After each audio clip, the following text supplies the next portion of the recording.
होता है, पड़ोसी अगर नहीं बढ़ना देना चाहते, लेकिन अगर हमने ठान लिया तो हर समस्या का एक समाधान होता है, हर सवाल का एक जवाब होता है। अगर आप उसको सही तरीके से सीखें और सही तरीके से उसे गार्ड करें तो मेरे ख्याल से हर वो समझदार इंसान को आज काम में आना ही है, और जो जितनी लेट आएगा उसका उतना ही बड़ा लॉस है, क्योंकि यहाँ किसी का भी किसी भी तरीके का कोई नुकसान नहीं है अगर आप बिजनेस को गहराई से समझें। एक तरफ हटा के अपने दिमाग को फ्रेश करके तब आप इस बिजनेस को समझें, सुने और सीखें। और यहाँ बोला मैडम ने या और साथी लीडर हमारे कहते हैं मुलाकात करानी पड़ती है, लोगों को जोड़ना पड़ता है, तो बस मुलाकात कराते जाएं, मुलाकात कराते कराते पैसा आता चलाएगा, ये बिल्कुल फैक्ट है, लेकिन उसकी एक लिमिट होगी, उसके बाद में वो खत्म हो जाएगा। अगर मुलाकात करानी है आपको, और मुलाकात का पैसा तो आता है, आपने 50 लोगों से मिलवाया, 20 लोग आपके साथ आ जाते हैं तो उसका पैसा तो आपको मिलेगा। जो भी पहली लेवल, दूसरी लेवल, तीसरी लेवल आपकी पार होगी वो लेवलों का पैसा आपको दिया जाएगा जैसे ब्रोशर में दिया गया है। लेकिन अगर इस मुलाकात के साथ में जैसे हमारे सीनियर समझा रहे हैं, किस तरीके से समझा रहे हैं, वो हमें भी सीखना है, वो हमें भी करना है, क्योंकि जो टीम हमारे साथ आ रही है उसके इंजन हम हैं, उसके इंजन हम हैं। तो जो टीम आपके साथ रखती है उसको कैसे आगे बढ़ाना है, तो ये उस मुलाकात जब सीनियर की आप कराएं तो सीनियर द्वारा, जैसे मैंने करा था, जब मेरे सामने ये बिजनेस प्लान आया, मैंने इसमें जॉइनिंग ली, जैसे मैडम ने बताया सारे हालातों में, जिन हालातों में भी जॉइनिंग ली, और एक सोच बनानी पड़ी मुझे कि बुरा वक्त टालने के लिए जब लोग पीसीओ 1000 रुपए की व्यवस्था कर लेती है, तो यहाँ तो अच्छा वक्त लाने के लिए मैंने एक इमरजेंसी समझ के इसमें जॉइनिंग करी, 2 आईडी और अपने घर से लगाई। उसके बाद में जब मेरे सीनियर मेरे सामने होते थे, मैं लोगों से जब मुलाकात कराता था तो बड़े ध्यान से अपने सीनियर की एक एक बात सुनता था, समझता था, दिमाग में बैठाता था, दोनों कानों से सुन के, और ऊपर दिमाग में बैठा लेता था। बाकी जमाना जो कहता था कि तुम नहीं कर पाओगे, तुम नहीं बन पाओगे, ये तुम्हारे बस की नहीं है, बहुत सारी ऐसी कंपनियां ही बंद हो गई, उन सब की बातें मैं एक कान से सुनता था और दूसरे से निकालता था। तो 2 कान ऊपर वाले ने इसीलिए दिए। तो सुनना ज्यादा है, हमें सुनना ज्यादा है, सीखना ज्यादा है। और मैं आपको बताऊं, सीखते सीखते सुनते सुनते मैं ड्रीम हाउस अचीवर बना हूं। ये सब आपका सहयोग रहा है, और मेरा बस सिर्फ एक था कि एक इसी तरीके का कार्यक्रम जो आप देखने आए हैं, इसी तरीके का कार्यक्रम आज से लगभग 17 साल पहले मैंने देखा था, और वही कुर्सी पे बैठ के कसम खा के उठा था। उस वक्त में वो कार्यक्रम एटा में ही देखा, और सबसे लास्ट में मुझे सीट मिली थी, तो वही सबसे लास्ट वाली सीट से बैठ के मैंने एक कसम खाई थी कि एक दिन में ड्रीम हाउस के रूप में इस मंच पे आऊंगा। और आज आपके सामने सिंगल ही नहीं बल्कि डबल ड्रीम हाउस अचीवर हूँ। मेरी टीम से भी 10 लोग ड्रीम हाउस निकल चुके हैं। अब हर साल नहीं बल्कि हर महीने में कोई ना कोई एक ड्रीम हाउस निकल जाता है। तो साथियों, बहुत अच्छा मौका आपकी जिंदगी में भी आया है, और मैं एक छोटा सा किस्सा जरूर सुनाऊंगा, अगर आप ध्यान से समझें, उसे सीखें, और उस किस्से में आपके ड्रीम हाउस का राज छुपा हुआ है। उस कहानी में, उस किस्से में एक ड्रीम हाउस का राज छुपा हुआ है। और वो किस्सा है, गुब्बारे वाला गुब्बारे बेच रहा था एक मोहल्ले में, और जैसे उसकी दुकानदारी कम हो जाती तो वो कभी लाल रंग का गुब्बारा तोड़ता, उसको छोड़ देता था, गैस का गुब्बारा था, और वो उड़ता हवा में, लोग देखते आसपास के बच्चे और भागते हुए आते उसके पास, उसके गुब्बारे खरीदने लगते। फिर उसकी दुकानदारी शुरू हो जाती। जब देखा उसने घंटे आधे घंटे बाद फिर दुकानदारी ढीली हुई, फिर उसने कभी पीले रंग का गुब्बारा लिया, तोड़ दिया धागे से, और वो आसमान में उड़ा, लोगों ने देखा और लोग गुब्बारे खरीदने के लिए भागे उसकी दुकान पे। इसी तरीके से वो हर 10-20 मिनट बाद जैसे उसकी दुकानदारी शुरू होती थी, वो एक गुब्बारा तोड़ के आसमान में छोड़ देता था। ये सारा तमाशा एक बहुत छोटा सा बच्चा देख रहा था पीछे खड़े होकर, करीब 8-10 साल का बच्चा, 7-8-9 साल का वो बच्चा देख रहा। वो उससे रहा नहीं गया, वो उसके पास पहुंचता है गुब्बारे वाले के पास, और पीछे तो उसकी शर्ट पकड़ के खींचता है, उसका कुर्ता शर्ट जो भी वो कपड़ा पहना हुआ वो उन्हें खींचा बच्चे ने, छोटे से बच्चे ने, 8 साल के बच्चे ने, और उससे कहता है, अंकल अंकल मैं बहुत देर से देख रहा हूँ कि आप जब लाल वाला गुब्बारा आपने छोड़ा वो आसमान में उड़ गया, जब आपने पीला वाला गुब्बारा छोड़ा वो आसमान में उड़ गया, आपने जब नीला वाला गुब्बारा छोड़ा वो आसमान में उड़ गया। जैसे यहाँ तमाम ड्रीम हाउस जिसने ठान लिया वो ड्रीम हाउस बन जाता है, चाहे मुझ जैसा 2 तक पढ़ा हुआ इंसान हो या LLB करा हुआ। यहाँ वकील भी ड्रीम हाउस है, यहाँ डॉक्टर भी ड्रीम हाउस है, ये आस्था का पूरा इतिहास है। बहुत सारे ड्रीम हाउस अचीवर हैं, हर तरह का इंसान, चाहे वो अनपढ़ हो या पढ़ा लिखा हो, हर किसी को एक बराबर मौका है। तो सबसे पहले मैं चाहूंगा एक बार कंपनी डायरेक्टर मिस्टर छापजारी के लिए तहे दिल से जोरदार तालियां हो जाए।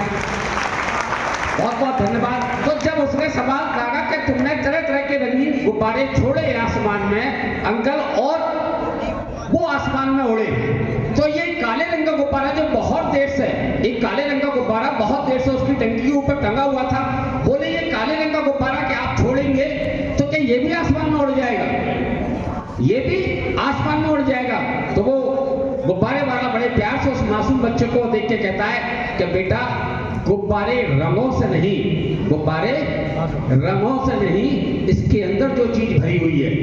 इसके अंदर जो चीज भरी हुई है यानी गैस, उसकी वजह से ये आसमान में उड़ती है। मैं अगर काले रंग के गुब्बारे को भी छोड़ूंगा तो यकीनन ये भी आसमान में उड़ेगा। तो इसी तरीके से आपके दिमाग में जो गैस भरी, आपके दिमाग में यहाँ जो लीडरों ने एक एक चीज बताई, अगर आपने इसको अमल में लाए तो आप भी एक नहीं बल्कि मैं समझता हूँ दो दो तीन तीन चार चार न मालूम जितने ड्रीम हाउस आपके सोच से भी ज्यादा ड्रीम हाउस आप हो सकते हैं। और मैंने इस सफर में पहली लेवल से 18 लेवल पार करने में लगभग 6.5 साल का सफर लगाया, लगभग 6.5 साल मैंने मेहनत करी और मैंने पहली लेवल से लेकर 18 लेवल तक का पैसा हासिल करा इस कंपनी से, आस्था कंपनी से। लेकिन मैं समझता हूँ आज जिस तरीके से ये सिस्टम चल रहा है, जिस तरीके से आज मीटिंगें हो रही हैं, क्योंकि आज भी 6-7 जगह ये मीटिंगें हो रही हैं इस तरह की, और अलग अलग मीटिंगें हो रही हैं। हमारे बदायूं जिले में भी बहुत बड़ी मीटिंग हो रही है, 2-2 4-4 ड्रीम हाउस चिकर वहाँ पहुंचे हुए हैं, बहेड़ी में भी आज मीटिंग हो रही है, कई जगह मीटिंग हो रही है, और हर मीटिंग में आज सैकड़ों हजारों लोग इकट्ठे होते हैं। उस वक्त जब हमने ये काम शुरू करा था तो उस वक्त एक मीटिंग में 25-30 लोग इकट्ठे करने में बड़ा पसीने आ जाते थे, 2-2 दिन लगातार कॉल लगाते थे, लोगों को लगातार घेर के ले आते थे, जैसे आज भी आपको कोई ना कोई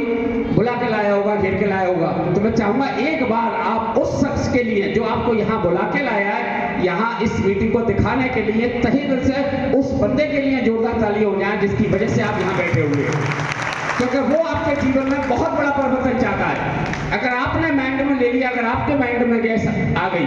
और इसको आपने पंच ना होने दिया, मतलब एक चीज और भी है, एक गुब्बारे में जब एक हल्की सी भी पिन लगा दी जाती है तो जो भी गैस भरी जाती है मशीन द्वारा, फूंक द्वारा, वो सारी की सारी निकल जाती है एक हल्की सी पिन से। तो पिन चलाने वाले भी बहुत सारे लोग मिलेंगे, एक नहीं सैकड़ों मिलेंगे, ये भी ध्यान रखना, एक नहीं सैकड़ों मिलेंगे। लेकिन आपने जो सच्चाई देखी है, अगर वो अपने दिमाग में बनाए रखी और पूरे मन से इस काम को करा, सीखा, लगातार मुलाकात करा ली है, लगातार इस बिजनेस को सीखना है, और जैसे जैसे आपका सीनियर बोले, जैसे जैसे आपका सीनियर बोला उसी हिसाब से आपको कार्य करना है, जो भी आपका सक्रिय सीनियर है। तो मैं समझता हूं मैंने अगर 6.5 साल लगाए ड्रीम हाउस होने में, तो आपको ये सफर ज्यादा से ज्यादा 3 या 4 साल का खेल है। हद बता रहा हूं 3 या 4 साल का खेल है, क्योंकि 6.5 साल मुझे जब लगे थे, जब मैंने ये सफर शुरू करा था, उस वक्त एक बहुत पुरानी साइकिल से मैंने सफर शुरू करा। पहली लेवल से लेकर 10वीं लेवल तक मैंने साइकिल से सफर शुरू करा, क्योंकि 7वीं लेवल पर उस वक्त 18,000 का चेक होता है, जो टैक्स कटकर 16,200 आते थे, जिसकी मोटरसाइकिल उस वक्त बेलेटिना की कीमत 40,000 रुपये हुआ करती, तो मैं निकाल नहीं पाया, और उससे सस्ती कोई कार मोटरसाइकिल हुआ नहीं करती थी। फिर जब गोल्डन पे जो 2 लाख रुपए का आज कंपनी चेक देती है, जब वो 85,000 रुपए का हुआ करता था, तब वो चेक आया मेरा, तब उसमें से 40,000 की मोटरसाइकिल निकाली बेलेटिना, जो हमारे विपिन बाबू ने एजेंसी से उठा के लाए, क्योंकि मैं तो चलाना भी नहीं जानता था, फिर मैंने उसको चलाना भी सीखा। तो इन सब बातों को देखते हुए मुझे लगभग 6.5 साल लगे, और पढ़ाई लिखाई तो सभी लोग बताते हैं, मदरसे में सिर्फ दूसरा क्लास पास करा है मैंने, वो भी एक बहुत बड़ी वो रही थी। तो ना पढ़ाई ना लिखाई, ना मेरे पास खेती ना जमीन, आधा बीघा भी मेरे पास कोई अपने नाम का खेत नहीं था, एक खोखा भी मेरे नाम से नहीं था। जो लोग भरोसा करने के 8,000 रुपये दे दे तो ये वापस आ जाएंगे, या ये भाग तो नहीं जाएगा, लेकिन कंपनी को तो बाद में पहले इस पर तो भरोसा हो जाए। तो इस बंदे पे को भरोसा करने वाले भी लोग नहीं थे, बल्कि जैसे मैडम ने बताया कटने वाले लोग थे, क्योंकि पहले से ही लोगों का पैसा था, 90,000 की लगभग लेनदानी थी जब आस्था प्लान मिला। तो साथियों ये सारी चीजें जो मेरे साथ में थी नेगेटिव बातें, ये शायद मैं समझता हूँ इस हॉल में बैठे हुए बहुत कम लोगों के साथ में ये नेगेटिव बातें होंगी। लेकिन एक चीज जो सबसे खास थी मेरे दिमाग में, कि जिस दिन मैंने ये मीटिंग देखी थी आस्था परिवार की, उस दिन से जो कसम खाई थी वो सबसे मजबूत थी, और मैं समझता हूँ आज वही कसम आप यहाँ से लेके जाएंगे तो फिर दुनिया की कोई ऐसी ताकत नहीं है, बल्कि कुदरत की भी ऐसी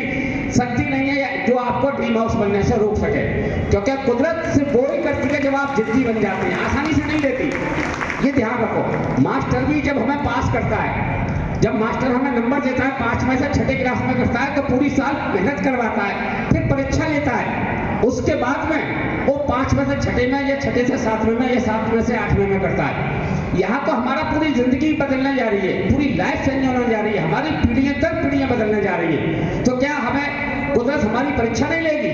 अब उन्हीं परीक्षा में हम पास हों या फेल हों, तरह तरह की दिक्कतें, तरह तरह की परेशानी हमारे सामने आती हैं। उन परेशानियों से हमें सीनियर से मशवरा करें कैसे निपटना, उससे निपटे।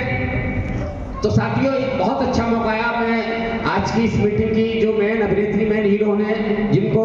इनके परिवार में जो 3 लाख रुपए, ये तीसरी बार 6 लाख वाला चेक आ रहा है। इससे पहले इनके हस्बैंड के नाम का, इनके बेटे के नाम का ये आ चुका है।